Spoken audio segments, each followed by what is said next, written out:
Hi, Miss. Hi. Great.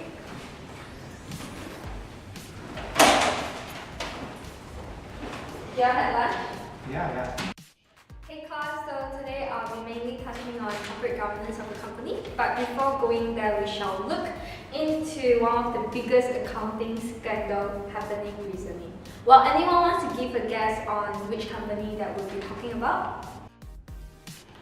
Tesco in UK? Because recently I've been doing research on this topic as well. Nice try, Yusrina. Yes, you got it. Today we'll indeed be looking into Tesco Scandal.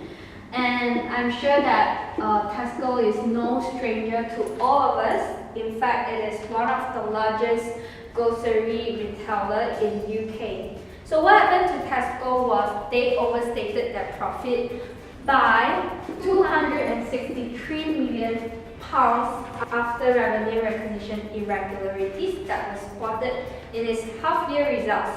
This is due to first two reasons. One is accelerated recognition of commercial income, and the second one would be due to delayed approval of costs.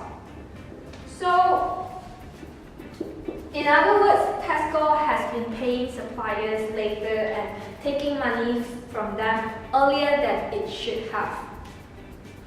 So, Tesco then has launched into investigation into the black hole.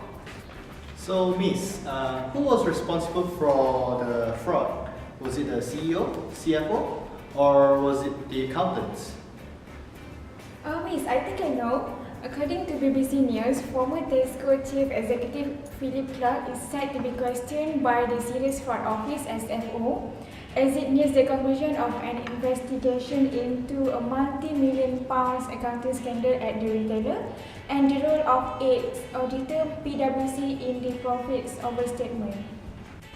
Clark, who left Tesco in August 2013 after overseeing a drag in sales and profits, will be interviewed under caution by the SFO, meaning that any testimony he gives can be used in the evidence. Tesco's former commercial director Kevin Case has also been called in. Miss, I saw the news on Sunday Times as well, as it caused quite a stir. Apparently, there were warning signs for the scandal itself. Based on the Sunday Times reported, the initial warning from the whistleblowers will reveal a £250 million profit overstatement at Tesco were ignored. Concerns were first flagged before former chief executive Philip Clark left the retailer in July after a profit warning. The whistleblower, an accountant who reported into UK Finance Director Kat Robert, raised concern but failed to get traction. The accountant then tried again after new chief executive Dave Lewis took the position at the beginning of the month, passing the information on to Tesco's general counsel, alerting Lewis on September 19. This led to Tesco revealing the overstatement on Monday, September 22. The grocer has launched an investigation into the error and suspended 4 senior executives in the wake of the scandal. I am very impressed with all of you knowing so much about the news.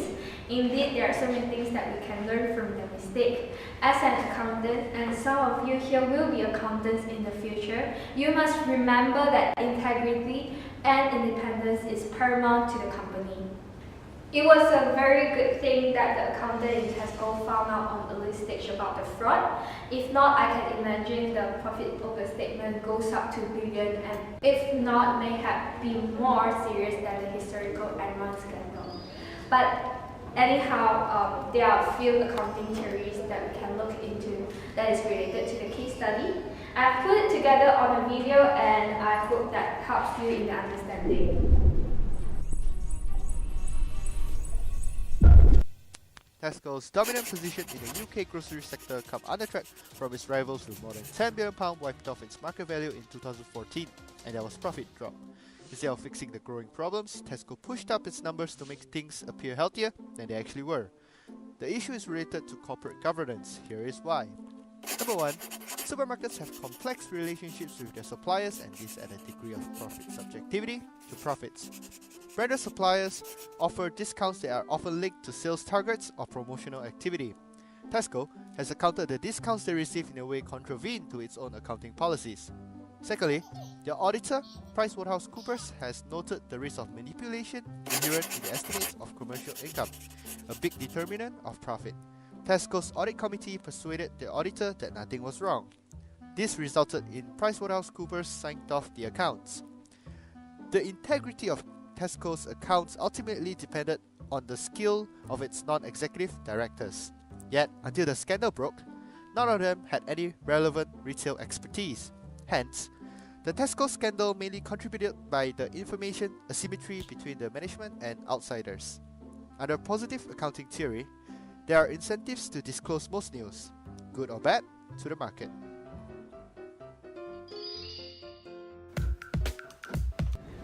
Are there any implications that follow after the big blow?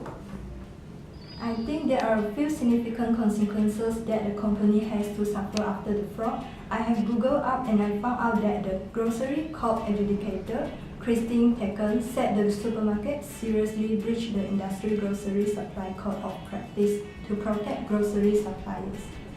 The grocery supply code of practice? Yes, she found extensive evidence that Tesco had acted unreasonably when delaying payments to suppliers. Tesco was boosting profit by £200 million by deducting cash from suppliers' trading accounts or extending payment dates without notice. In September 2014, a £250 million red hole was found in the company's accounts. A sum later revised up to £326 million because of the way Tesco booked income from its suppliers. On Thursday, British supermarket chain Tesco will announce drastic changes to supplier contracts and job cuts to help rebuild its reputation after an accounting scandal and for-profit warnings last year. Besides, shares in Tesco closed 2.3% higher at £159.3 in London. The stock has fallen about 32% over the past 12 months. The damage to Tesco's reputation is already immense, and further dents in sales are to be expected. Tesco suspended 4 senior executives. They include Chris Bush, the UK Chief Executive, and Kat Robert, the UK Finance Director.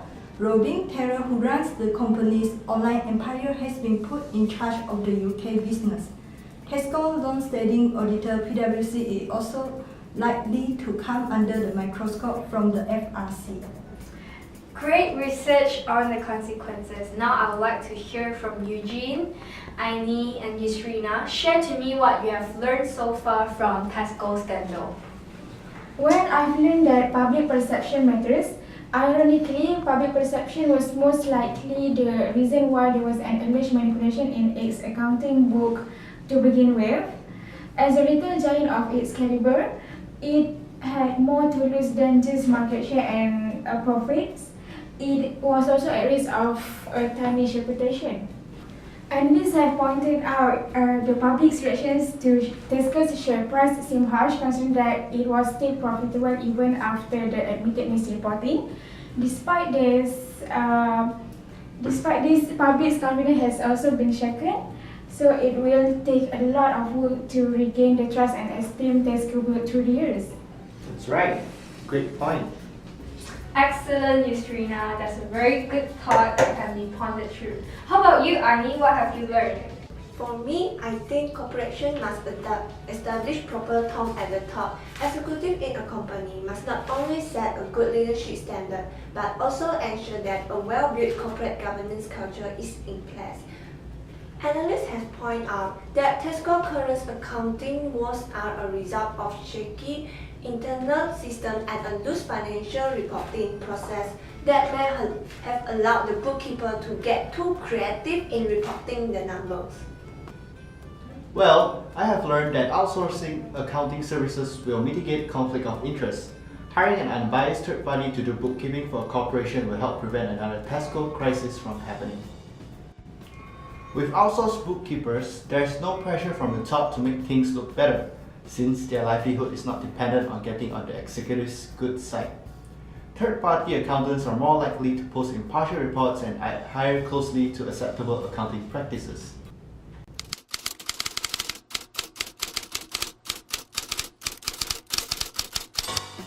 Seems like everyone has learned tremendously from today's class. Well, thank you for your time and I'll see you again next week.